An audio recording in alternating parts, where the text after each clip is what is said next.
The first thing is that we need to have our secured region. So we have to fight extremism and terrorism together. And this is one of the agenda items we discussed.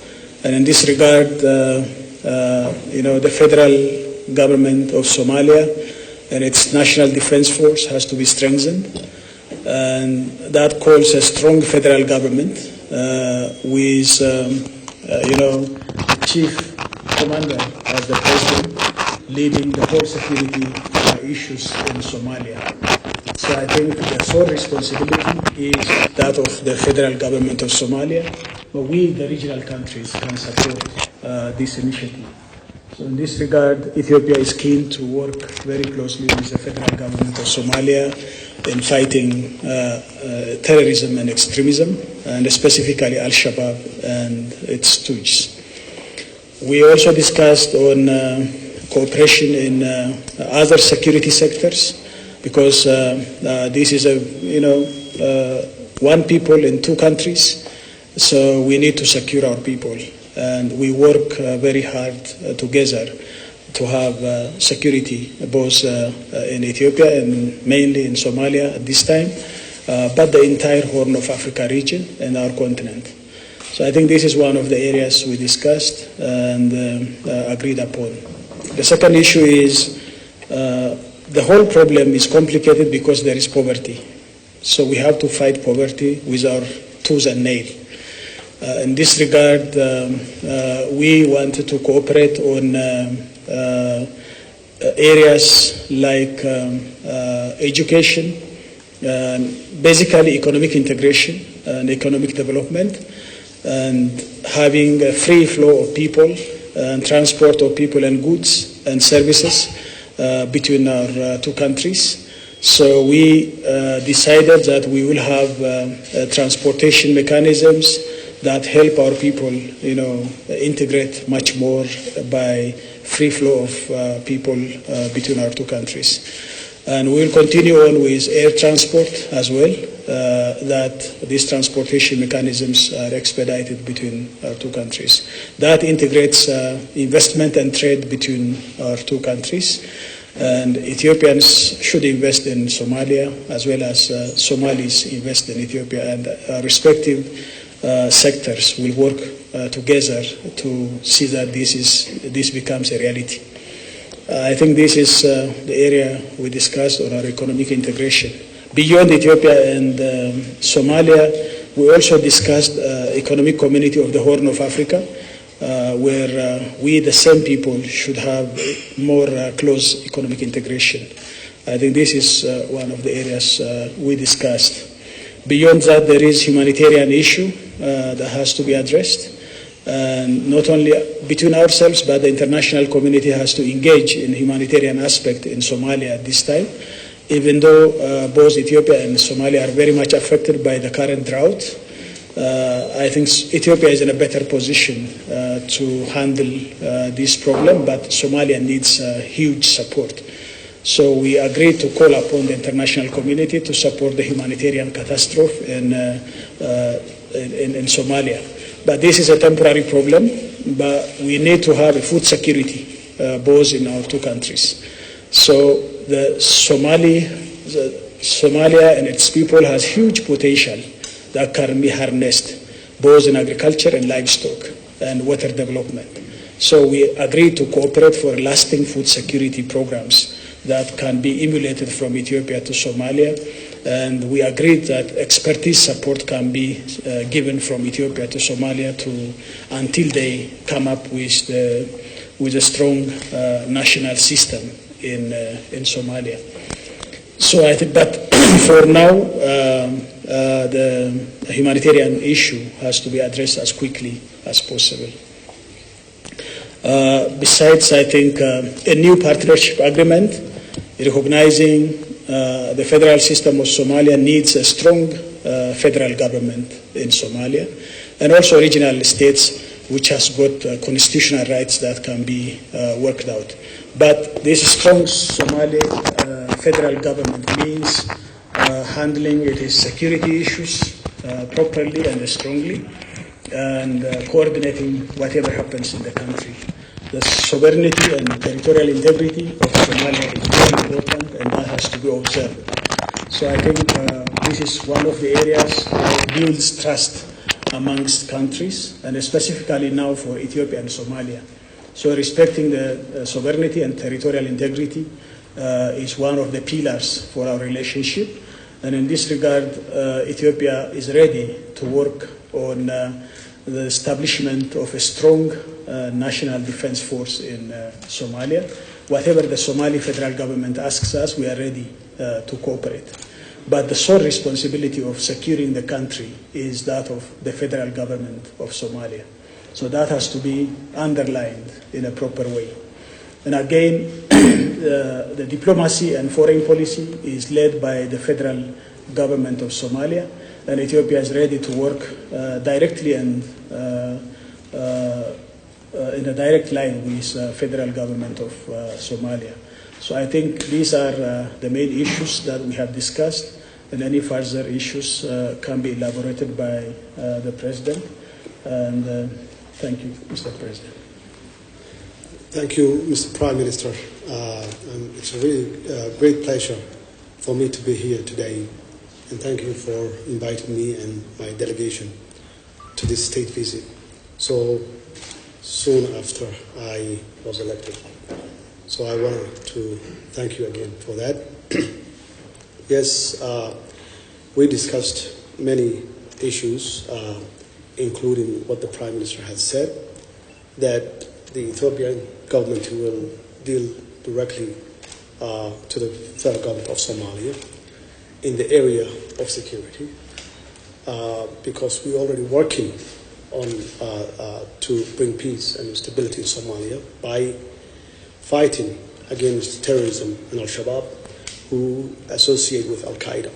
So we have that history, and we have done a great job, and we will continue to strengthen that relationship. Also, we discussed that the foreign policy is also, that's the role of the federal government, according to our constitution, meaning that the Prime Minister and I will work together very closely. His government and my government will have direct line to communicate in any issues that pertaining to our foreign policy. Thirdly, the monetary system also lie on the federal government, which definitely the federal government is in control when it comes for monetary system of the country, as well as immigrations. There is a lot of movement between borders, and some of those people may be Al-Shabaab or terrorist organizations. We will definitely communicate and collaborate the immigration issues. So after all, this is a new day and new era for these two great countries to work together to bring peace and stability in the region. Also, we discuss about how we can fight poverty and improve the quality of life of our people.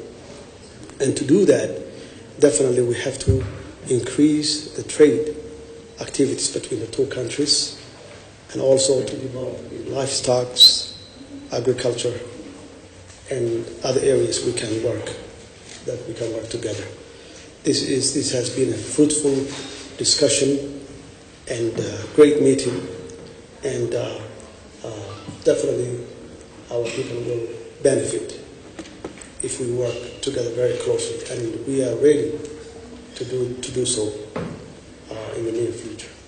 And again, thank you, Mr. Prime Minister, for your open and hospitality for me and my delegation. Thank you again.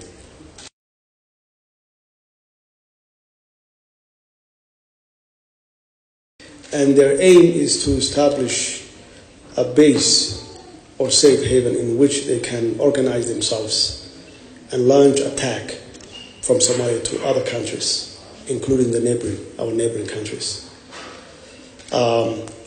We have a we have enough support from our neighboring countries, including Kenya and Ethiopia, as well as other two contributory countries called AMISOM. They have been working with the government of Somalia side by side and died on a long cause to bring peace and stability in Somalia. And we really appreciate all their sacrifices they gave to Somalia, and their sacrifice will not go in vain. My government has a very extensive and comprehensive strategy to defeat Al-Shabaab in 2 years. Of course, with the support of our neighboring countries, AMISOM, as well as international community, because Al-Shabaab is not only a threat to Somalia, but also throughout the world. They only use in Somalia a base, but their intention and their strategy is to go beyond the borders of Somalia. That's why we have to collaborate and work together to defeat them, because they're a disease. They are not interested in for humanity and any type of development. So it's our best interest that Ethiopia, Somalia, Kenya, and all our neighboring countries to come together and fight this menace, because this is a threat. It's not only a threat to Somalia, but also other countries as well. I think if I got the question right, it is about regional contribution of Ethiopia, peace and stability. And I think Ethiopia's contribution is well known globally. We are contributing to peace in Somalia. The Somali people know, the government of Somalia, respective governments of Somalia know it. And it's, I think, a huge contribution, a contribution by blood, a contribution by sacrifice. It's just not simple material contribution. So we have been contributing for peace and the stability of our region, not only in Somalia, but also in other neighboring countries and the continent, including South Sudan, our peacekeeping forces are working very hard in a very disciplined manner to discharge the responsibilities. They are people-centered, and therefore people like them because they are very much integrating with the people of the country where they serve. So I think this is a well-known global record for Ethiopia. So our contribution is huge, but we still need to contribute more because we want to see peace and stability prevail in the whole continent and our Horn of Africa, which everybody knows is a very troubled region. So I think this is where we are, and I'm sure, as the President said, sometimes this thing is misunderstood by some groups which do not properly see the current Ethiopia in the perspective. Maybe they see the old Ethiopia and they try to manipulate and bring about the old Ethiopia into the current picture, which is completely wrong. The new Ethiopia is working very hard to see that we can either swim or sink together. There is no Somalia growing alone. There is no Ethiopia prospering alone. If we don't work very closely together and if we don't lift up our people out of poverty together, then none of us can thrive. So I think we believe that this is very much intertwined region and community, and our contribution, our progressive agenda will continue for the future as well. Yeah, before we wrap up this press conference, we would like to give an opportunity to one journalist. Can you give this gentleman? Yes, my name is Ali Abdullahi from Somali National TV. So I want to ask you, Mr. Prime Minister, with the last question. We have been engaging with the Somali regional governments upon the permission of the previous federal government. So we are not doing this directly. Whenever there is a need for any kind of support and negotiation, we always inform the federal government with the permission of the federal government of Somalia. Then they come to Addis and they work. We have very close relationship with all Somali leadership. We have no separation and division within the Somali leadership. You know, we'll follow same suit. As I said, the federal government is the sole responsible organ for foreign diplomacy and foreign policy. So without the permission and consent of the federal government of Somalia, Ethiopia and none other country should interfere into the sovereignty and integrity of the Somali national state. So I think this, we are very much clear about it. We are ourselves a federal government. Myself, I will not allow any country to directly involve with my regional governments without my consent. So I think the same applies to the Somali nation. And we will be very clean and we are principle based. The whole intention is to support the Somali people and the Somali government to make peace and stability and ultimately fight poverty and bring prosperity to the people of Somalia. That's the whole objective. We have no other motive and intention. So we want to continue with our fast economic growth and democratization in this country. If we need to do so, then we cannot leave others in a chaos without being supported, because that chaos will come back to us. And the spillover effect affects our fast economic growth. So it is for our benefit we are doing that, not only as a charity for Somali people. We are intertwined and we cannot thrive without each other. So if you take an example of the Northeast Asian countries, none of them left behind. All of them were lifted up together. So we cannot leave some of us left behind. That's why our policy is to work closely with the federal government of Somalia. That's why at the beginning I said foreign policy is the sole responsibility of the federal government of Somalia, as is also the national defense issue is also the sole responsibility of the Somali federal government. So that's why we have signed an agreement with the former Somali government on defense pact, which clearly shows that we are very conscious of the sensitivity of this issue. But we can also share our lessons. In Falling and Rising, we have learned about how federalism works. And if the Somali people opted for federalism, then they can learn, but they cannot copy, because the Somali is a unique arrangement.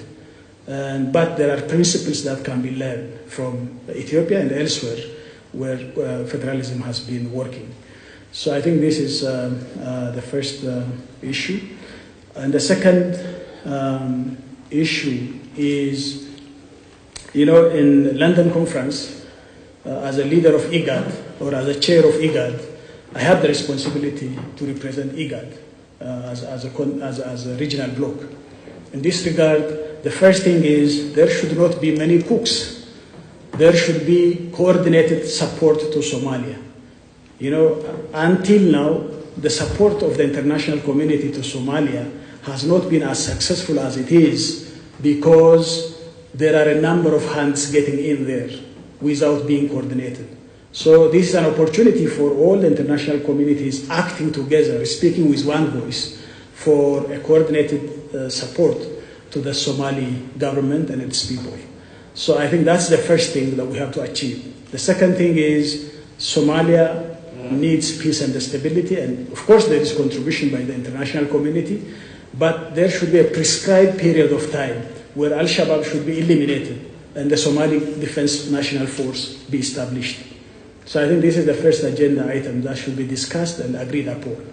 The second issue is recovering and reconstructing Somalia. Somalis themselves are not able to do so by themselves at this time. They need support. major countries, even Europeans, after being destroyed, being supported by other Western countries to take off. This is high time for Somalia to be supported, like the Marshall Plan. That has to be there for Somalia to take off. This is high time. And the third issue is humanitarian aspect. Now there is humanitarian catastrophe in Somalia, and we believe that this is, even though it's a temporary problem, as I said, but should be supported as quickly as possible. So I think these are the three major issues, but the partnership issue, lastly, is very important, and we should have a coordinated partnership being demonstrated.